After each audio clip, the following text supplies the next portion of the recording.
The Spirit is in this place. We've taken this normal place and turned it into a sacred space. At least on Sunday mornings. Listen.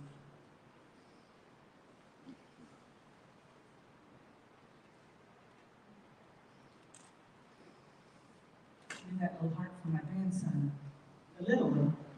Then the older one is having his 9th birthday party today up in Tennessee. I woke up this morning, that's the first thing I did, send that text message that I have a great birthday party today. And I'm going to be there soon. You know, during the holidays, I was asked by quite a few people what we believe in. What's your community believe in? They heard that we're more spiritual than religious.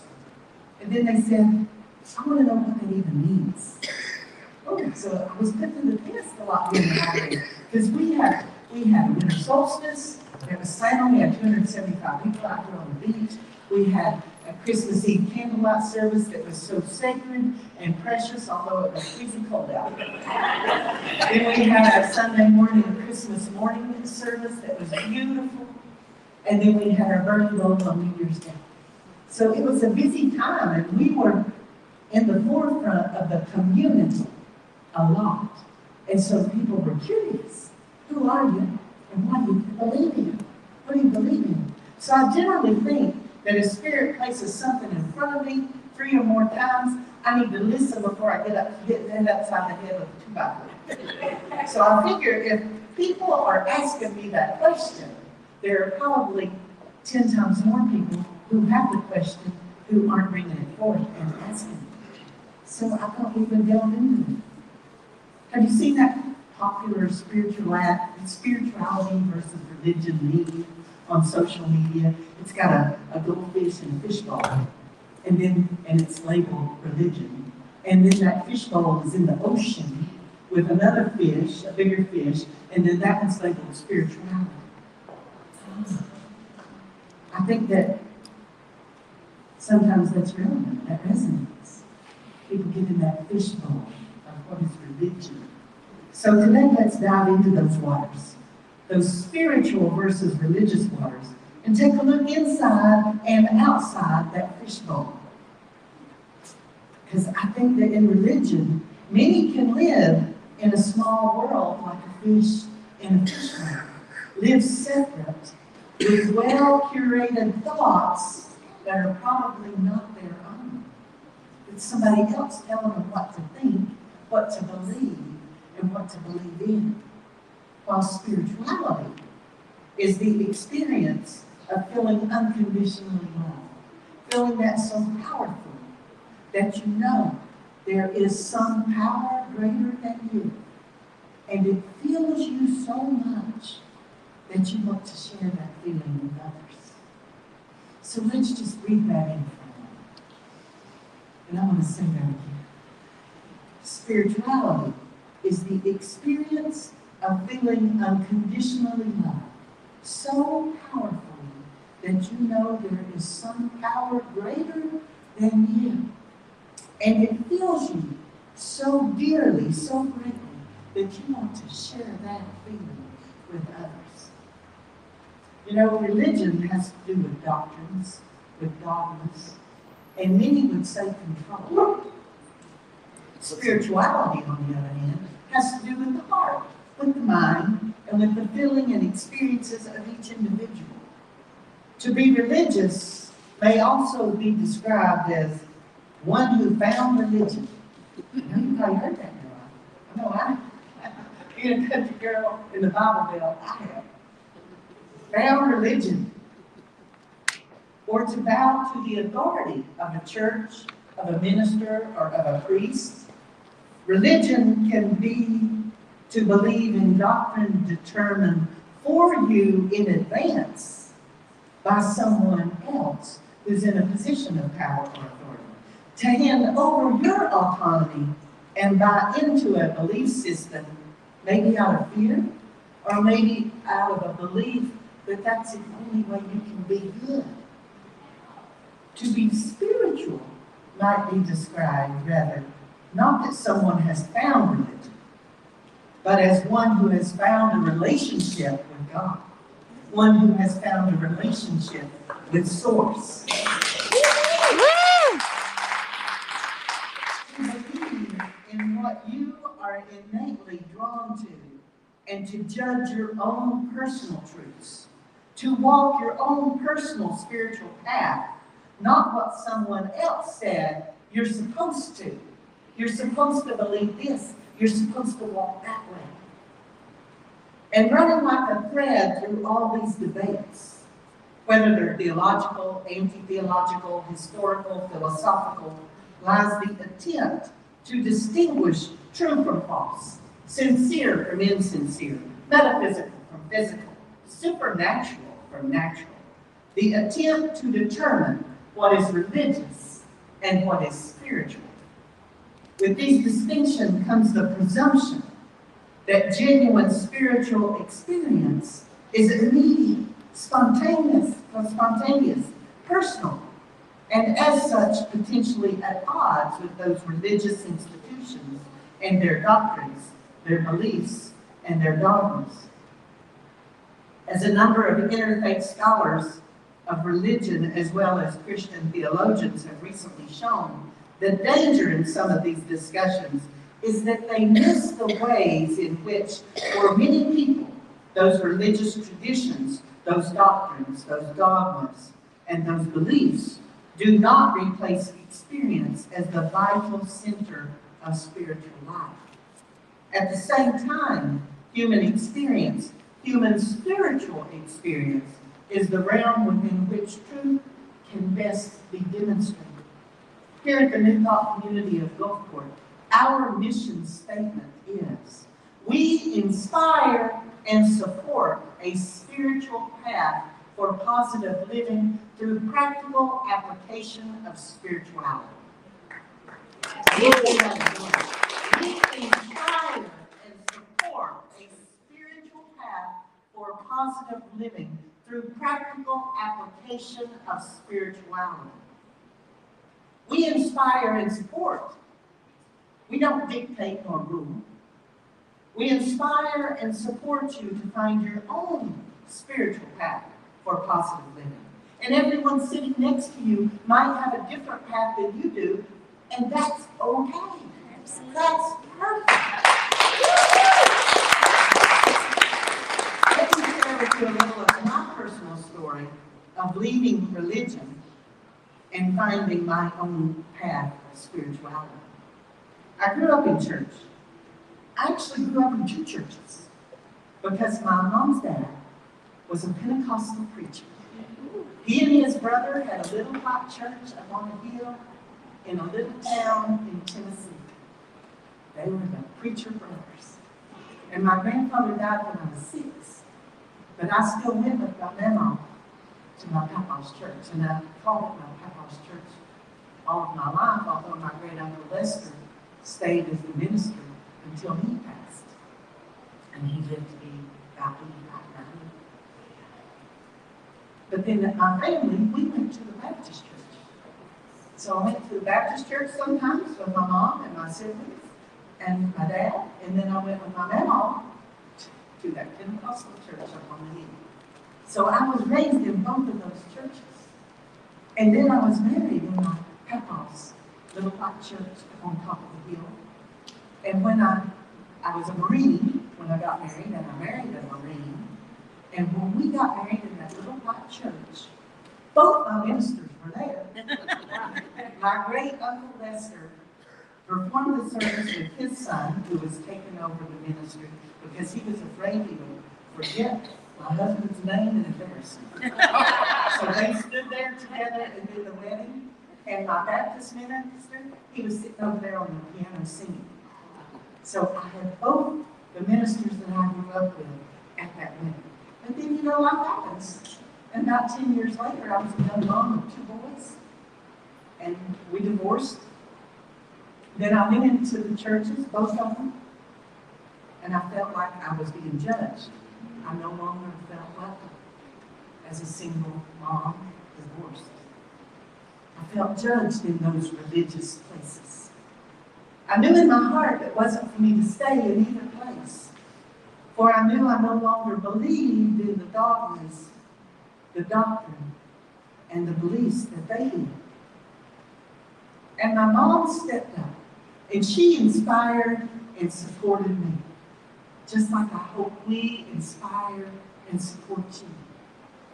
My mom said to me, God sees you. God knows you, Kimberley. You do what's in your heart to do. Because that was her response to me, and I said, Mom, I don't feel comfortable going to church anymore. But I began taking my boys for hikes. We'd go up in the Great Smoky Mountains and go for hikes on Sundays. We'd go to the lake. We'd go play in the stream. And I taught my boys about nature. And nature became our church. And nature was my spiritual path. And I came to know God as my source. I came to know in that nature. I came to know God as my source. God was not some man in the sky, and he was not a man on a cross any longer for me. God was within me, and he was my source. I was unconditionally loved and strengthened in my soul by God, by Goddess, by the planets, by the stars, by the sun, by the moon, by the trees, and all the amazing beauty of nature. I found God within me, and I found that I have a strong, innate love, connection, and alignment with crystals, with nature, and with God. It was for no one to judge my personal path, my personal walk. As I aligned with Source, I evolved and awakened to the love and the peace that is the joy of life. I love my life. I love my boys. I love this community, and I love my life. Every moment of it. I feel unconditionally loved so powerfully that I know there is a power greater than me. The one presence and the one power that is the joy to share that with all the world. Michelangelo once said, I saw an angel in the marble and I carved until I set him free. Isn't that beautiful? I saw an angel in the marble and I carved until I set him free. I see a loving community here, and I will shine a light for all to see it as we radiate love and peace and set the world free, because I know that we can. Woo!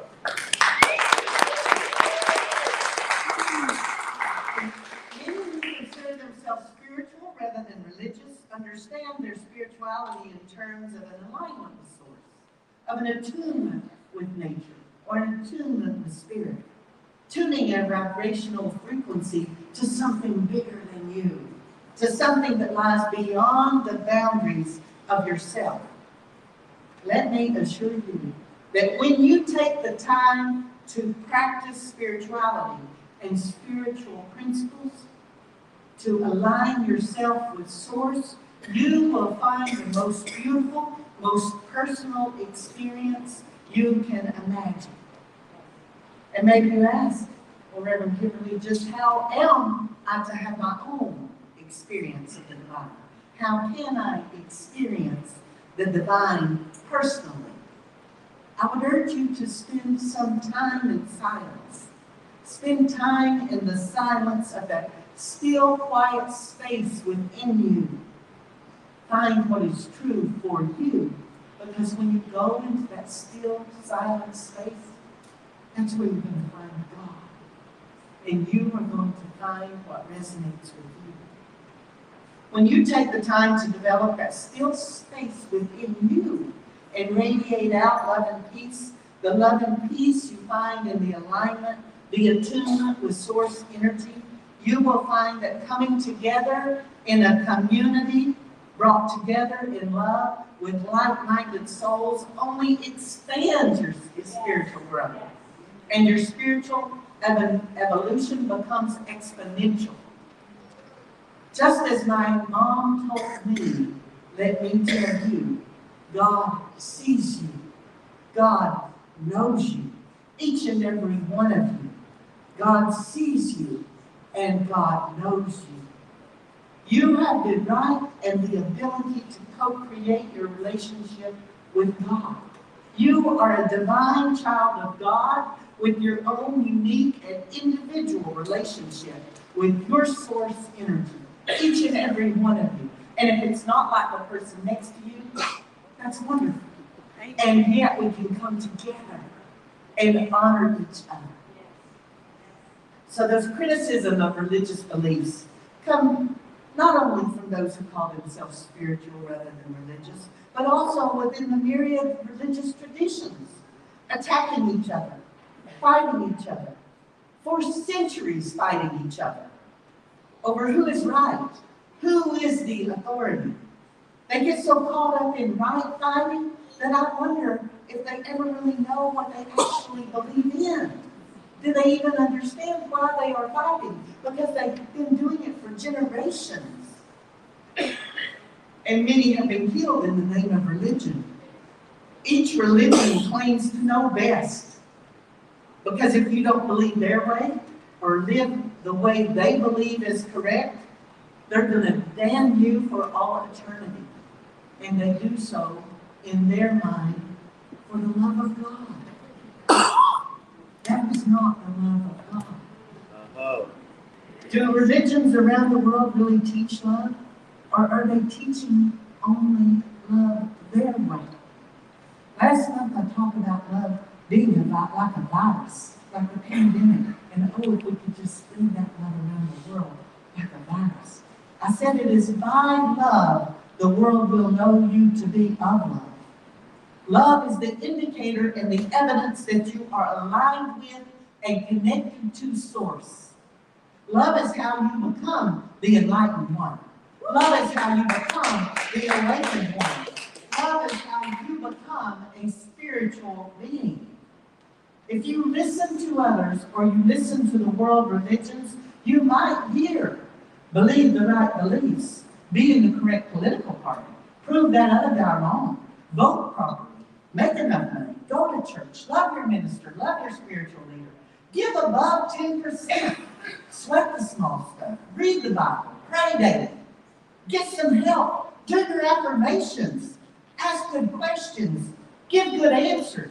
Don't smoke, don't drink, don't swear, don't wear long hair. Support your community. Help old ladies across the street. Memorize scripture. Avoid R-rated movies. Some say avoid G-rated movies. Avoid swearing. Just avoid it all. And they all say that for the love of God. They say avoid that for the love of God. But what's the answer? I would say none of that is the answer. It's all BS. Thank God. It's all BS. Those belief systems that really are they really for the good of humanity and for the love of God? Or is it the love of power and the love of being right? The answer is simple. The answer is the greatest thing of all. The answer is to be loved. In 1 Peter 4:8, most of all, love each other as if your life depended on it. Love makes up for practically anything. I love that it says that in our Bible. Love each other as if your life depended on it. And love makes up for practically anything. You know, when Paul and I owned Tennessee's largest metaphysical healing arts center in Nashville area, I was a spiritual teacher. I taught classes on anything and everything. And if you come to me and say, hey, Reverend Kimberley, will you do a class on chakras and eating? I did a class on chakras and eating. You come to me and say, hey, will you do a class on candles and colors and color magic? I said, sure, I'll do that. I did a class on anything and everything. And people came from all over. People came from East Tennessee, drove 4 hours. People came from Arkansas, drove 4 hours. They drove from Kentucky to come down, from Louisville to come down, and they go from Alabama, Huntsville, Alabama to come up. They came 4 hours every direction, north, south, east, and west, to come to those classes at that New Earth Center. And I had a class schedule. that had piqued the interest of the local Baptist women's group. I didn't know that at the time. But one morning I was opening up the store, and before anybody walked in, here came in a gentleman in a suit, and I recognized him right away. I knew he was a minister. And I said, "Sir, if I can help you with anything, just let me know," because I was getting everything ready for the day. So he goes roaming around the store, looking at books, looking at crystals. I see him picking up some candles and looking at some incense. Then he comes back to me and he said, "What kind of store is this?" I said, "Well, sir, it's a metaphysical store." He said, "Well, what do you offer?" And he said, "I see you have books on Christianity, and you have books on Buddhism, and you have books on Egyptians, and you have Egyptian sculptures, and you have all kinds of things in here. What is it you believe?" And I said, "Well, sir, this place is a place where I hope people who are seeking answers feel welcome to come and find those answers. And what I personally believe," I said, "Sir, I'm just a country girl from East Tennessee. And, you know, we have Mount LeConte over there. It's the highest peak east of the Rockies. And it's right there at the base of it is Gatlinburg, Tennessee, and Pigeon Forge, where Dolly Parton's from. And that's just a hop, skip, and a jump from where I was raised." And I said, "So there on Mount LeConte, what I believe is I could picture God on top of that mountain. And then if you're standing down at the base of that mountain, there are any number of hiking trails that lead you to the top." I said, and I would say that if I'm on one hiking trail and you choose another hiking trail, that at a time during that day, we might be walking on either side of the same creek. And I see you and our paths are going parallel. And I would venture to guess, sir, that in that moment, we probably believe about the same thing. You know, it's very similar what I believe and what you believe. And then there will come a time when we cross right at the base of where there's this big rocky climb. Well, I was an athlete, so I always like the challenging kind. So I climb up those rocks rather than go around through the forest. I said, "So I'm going to climb up those rocks, and you're going to go around, but right at that juncture, we believe exactly the same thing. Our belief system is that we believe the same thing. And then I'm going to go up the rocks, and you're going to go through the forest, and we lose sight of each other. And I'm going to say during that time, you probably believe some things I don't, and I may believe some things you don't. But you know what? In the afternoon, we're both going to reach that summit, and we're both going to be up on top of that mountain with God. And I might say Goddess, and somebody else who came up a different trail might say Buddha, and somebody else who came up on a different trail might say Jesus Christ. And I don't know what you say, and it's none of our business what you say. But God is up there. Even He's the one presence and the one power. No matter what we call God. No matter what we call that creator, that source energy, we are all there. And I'm going to honor your path. I'm not going to get in an argument with you that my path was better. I got here first. And it's harder and shorter. I'm not going to argue with you that your path wasn't as good as my path. And I'm not going to argue with anybody else up there that my path was better and they need to go on my path or they'll never get there again. I'm not going to do that. I'm going to honor that you have a path that's different than me. And I hope you'll honor that I have a path that's different than you. Yes. And he said, "Hurry up." So we said our goodbyes, and as he was starting to walk away, I said, "Sir, are you going to tell your ladies group that it's okay to come to that class?" He said, "I am." And he walked out that door, and I thought to myself that maybe I opened the door and let a new thought come in. And what was wow was there, all of that was my purpose and my idea. So whatever path you choose, all the path leads to the same place. That is the one presence and the one power. That is God or Goddess or whatever name you choose to use. And there are theologians with master's degrees, and there are those with a doctorate of philosophy and a doctorate of divinity degrees who claim it is only for the learned scholars to claim religious authority. I'm a simple country girl. And yes, I do have some of those degrees. I even have a doctorate degree. But the most important of all is that I have a strong and abiding faith in my personal relationship with Source, with the creator of all that is, that energy that is both God and Goddess.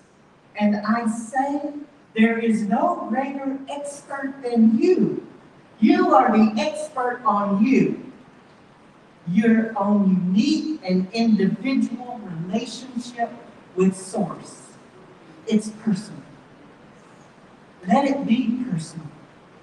For there is no person to judge another, but it is for all of us to coexist in unity through love and peace. And as you go to that still, quiet space within, you're going to find God there. For God is there all the time, and God is good all the time. And you must go to that place to talk with God. You must go to that still, small space to listen to God. Go in prayer. Go in meditation. Go to that place to align with your one true source that is the one presence and the one power. That is being spiritual rather than religious. So when you look into the eyes of another, acknowledge and honor that the same divine source that is within you is the same divine source that is within me. And we come to say, Namaste. I see you, and so it is.